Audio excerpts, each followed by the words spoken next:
Un mensaje para hoy. Dios dispone, ¿no? Pero la suerte se echa en el regazo, mas de Dios es la decisión de ella. Quizás esto, amados, que está en Proverbios, es todo lo que Israel tiene hoy por el momento. No tiene otra cosa, porque no tienen el Urim y el Tumim. No tienen al sumo sacerdote. ¿Me está entendiendo? La vida de Israel está en juego. Israel está en crisis. Y esto quizás nos ayudará a entender ciertas cosas más adelante. Mientras yo estudiaba esto, me di cuenta que sí se nombró a otro discípulo, volviendo a lo de Pedro, en Lucas, que tomaría el lugar de Judas Iscariotes como apóstol entre dos nombres que se dieron, José, Justo y Matías. Y esto Pedro lo visualiza Pedro de un salmo. Él ve en un salmo a alguien tome su oficio, porque se quedó esa ocupación vacía, ¿no? Esa posición quedó vacante, como dice la pastora, ¿no?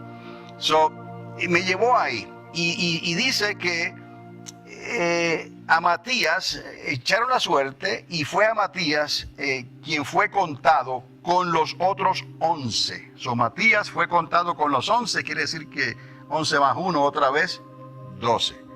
¿Y cuál es ese 12? Las 12 tribus de Israel, ¿no? Eso está en Hechos capítulo 1, verso 20 al 26, ahí está esa historia. Ahora, esto me llevó al otro punto del mensaje de hoy. Bueno, echaron suertes sobre José y Matías, escribe Lucas. Y después de orar, salió el nombre de Matías. Y les dije ya lo de Proverbios 16:3, que de Jehová es la decisión de la suerte. Y así pasó, como leímos. Y dice Pedro, pues Dios escogió. Entonces, posiblemente, me gusta usar lo de las piedrecitas, porque se usa mucho, piedrecitas pulidas, ¿no? Puede ser palitos o puede ser otras cosas, ¿no? Pero las piedrecitas, porque Jesús habla de piedrecitas, te daré una piedrecita nueva, un nombre nuevo. Pues vamos a seguir, la suma de la palabra es la verdad. Quizás una piedrecita decía Matías y la otra decía ¿qué? José. Entonces, Pedro, quizás recordándose de ese tiempo, ¿no? Porque no se menciona el Urim y el Tumim, pero lo ponen a un lado y como hacemos nosotros aquí, ¿no? En esa reunión que se llena este lugar y viene tanta gente y damos regalos y todos. Y sacamos ahí, no un nombre, sacamos dos nombres, ¿no? Unos premios extraordinarios que damos. Ahora, quizás ahí pues salió entonces, ¿qué? No, quizás salió el nombre de Matías. Quizás en el regazo está bien, dos piedrecitas, una con el nombre de Matías y otro con el nombre de José, el justo, y salió Matías. Pero nos damos cuenta también que ahí se cerró esto, ¿ok? Ese Matías vio con sus ojos ¿a quién? A Jesús. Fue testigo de su resurrección y todo. Él cualificaba al 100%. Pero hubo otro que salió como un abortivo, que entonces fue contado, ¿no? También como apóstol, el extraordinario Pablo, que no lo merecía él lo reconoce. Sin embargo, él se ofreció para ser apóstol como ninguno otro de los apóstoles fue. Nos damos cuenta que Dios puede hacer las cosas como Él quiere, pero todo tiene una explicación. Por eso le estoy diciendo lo del Urim y el Tumim, porque todo esto tiene una explicación. Como esto dejó de usarse, pero Pablo y Pedro, todos ellos todavía creían en esto de echar la suerte para llamar a alguien en un caso de necesidad. Y así lo hicieron en ese momento. Pero Pablo no salió por suerte, ¿me está entendiendo? Pablo salió por llamado, directo, de parte del Espíritu Santo, del Señor mismo, que se le apareció. Y usted sabe la historia, quedó ciego por 3 días a causa de esa luz, diga luz. Mire, quizás Pablo hubiera dicho, ¿por qué no usaste el Urim y el Tumim? ¿No? Pero nada, eso fue parte de lo que Dios hizo con Pablo. Echaron suerte sobre José y Matías, y Proverbios 16:13 todavía recuerda esto al pueblo de Israel. Y entonces, ahora, cuando hablamos del Urim y el Tumim, esto era de suma importancia. Y no podemos decir que Pedro usó el Urim y el Tumim porque no se dice eso. ¿Está conmigo? volviendo al Urim y al Tumim, esto era de suma importancia para conocer la voluntad perfecta de Dios en el tiempo de los profetas, antes y después del cautiverio babilónico. Ya les dije, se le conocía otra vez como consultar la decisión de Dios por medio del Urim y el Tumim. Y vemos esta frase cuando Dios le responde a Saúl. Dios no le respondió ni por sueños, ni por profeta, ni por Urim y Tumim. Por eso fue que él, como acostumbraba a hacer las cosas a su manera, hizo lo que hizo con este vidente de Endor, creo. El Urim y el Tumim tenía que pasar por las manos del sumo sacerdote, solamente para asuntos de la seguridad nacional de Israel, y que normalmente se podía responder con un sí o con un no. Y ya les dije, no era para el uso personal. Ahora les digo este ejemplo yo acá. Por ejemplo, si la decisión de atacar a Siria, como se acaba de hacer, hubiese sido hecha por Israel, y ya esto es una decisión de atacar a otro país, ¿qué usted cree que Israel hubiera tenido que hacer si Israel fuera a hacer esto?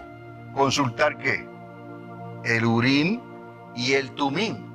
Pero Israel no tiene Urim y Tumim ahora, no tiene sumo sacerdote, todavía no está preparado para esto. ¿Me está entendiendo, amados? Esto es serio, pero no fue Israel la que atacó a Siria, fuimos nosotros, y Francia ayudó, e Inglaterra ayudó también.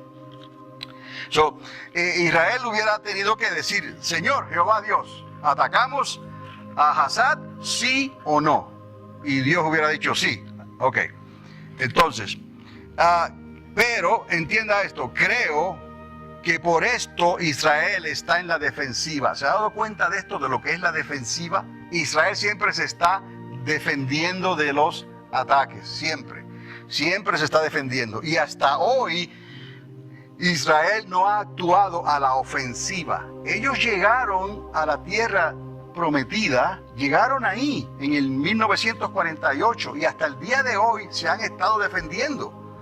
¿Me está entendiendo, amados? Ellos nunca han ido a la ofensiva. Esto nos hace pensar a nosotros por qué Israel siempre está en la defensiva y no ha ido a la ofensiva. Quizás Israel no se atreve a ir a la ofensiva. Miren lo que le pasó a Ariel Sharon cuando hizo esto con la Franja de Gaza. Qué tremendo problema se buscó. Hasta el día de hoy eso se lo sacan en cara todavía. Si no hay Urim y Tumim, Israel está en la defensiva, en la defensiva ciertamente. Y no toma la decisión de irse a la ofensiva porque no tiene los instrumentos para hacerlo. ¿Cuántos alaban a Dios? Gracias a Dios por Jesucristo, porque ya prontito Cristo le va a dar la señal. ¿Me está entendiendo? Los reyes, el Urim y el Tumim, en Cristo tenemos el Urim y el Tumim. Nosotros, Él es luz. Y recuerda que le dije, Cristo es luz y también es luz reveladora, y también no hay condenación a los que están en Cristo Jesús. Ahí tenemos el Urim y el Tumim en Cristo Jesús, la voluntad perfecta de Dios. Dios busca adoradores, que le adoremos en espíritu y en verdad. Los reyes de Israel necesitaban consultar a Dios en momentos de crisis nacional a través del Urim y el Tumim, pero tenía que hacerse de la manera indicada por Moisés y a través de los sacerdotes escogidos por Dios.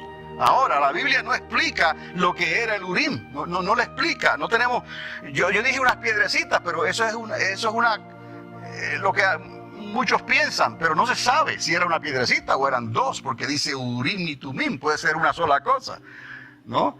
Dios habla de la llave de David, le he dado la llave de David. El asunto, usted va a ver aquí dónde se guardaba ese Urim y Tumim, y tiene un lugar muy especial en el corazón del sumo sacerdote, cerquita de él. La Biblia no explica lo que era el Urim, pero Urim se traduce como otra vez como luz reveladora, y Tumim como perfección e inocencia. Solo se explica brevemente, amados, esa función. Con el Urim se podía conocer la voluntad perfecta de Dios para asuntos de crisis. Israel, repito, no está preparada hoy para consultar el Urim. No está. Ni tampoco nadie puede echar suerte sobre ella y desearle a Israel, Mazal Tov Israel, como dice Proverbios 16:33. Israel está en un dilema, Israel está en una crisis porque tiene ahora a Irán encima, Rusia a la distancia, Siria al lado y todos los enemigos que están dentro de Israel y los que están en Gaza, en la franja de Gaza también. Israel no puede depender de Mazal Tov ni puede depender del Urim y el Tumim.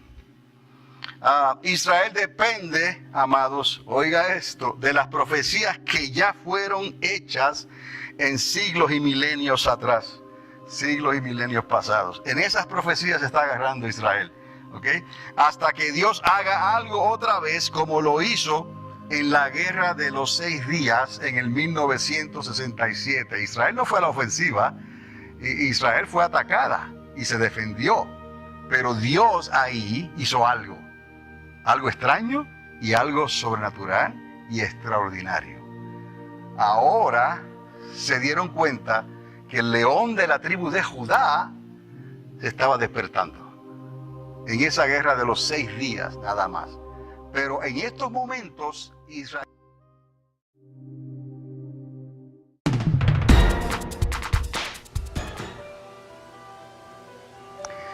This is the final frontier, to boldly go to where no man has gone before, to the new heavens and the new earth, the final frontier, to the new heavens and the new earth, the final frontier.